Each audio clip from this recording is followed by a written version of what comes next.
Okay, now next up we have our very nice hand controller with a nice and easy to see orange strap. Now, don't be afraid if this falls into the water. Don't worry, it is buoyant, it will float. It has a very nice grippy, soft touch material, and it incorporates a waterproof, high visibility display with a very responsive trigger to control the power at your fingertip.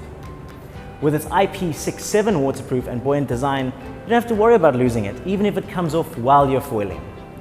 There are 24 speed presets, giving riders of all skill levels a chance to find their comfort zone and enjoy their ride safely. First, what we need to do is we need to turn it on. You can see the power button over there.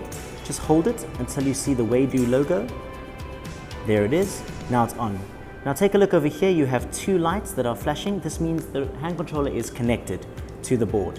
Over there you have battery, and here you have speeds. You will see you can now move over there. Now I'm changing the speed by pushing plus. I can go down if I use minus. We can go all the way up to 24. Okay, and then what you do, nice and easy, use the trigger, and now you will see to move you have to unlock, hold the minus and unlocked, and now you can see we can control the propeller. What do you do when your hand controller has no power? Easy.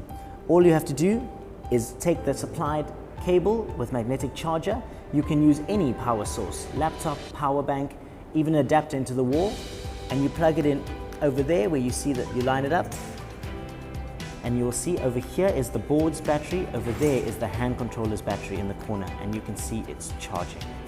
And the lights over here will also show you that the hand controller is charging. And there you go, you can be foiling again in no time.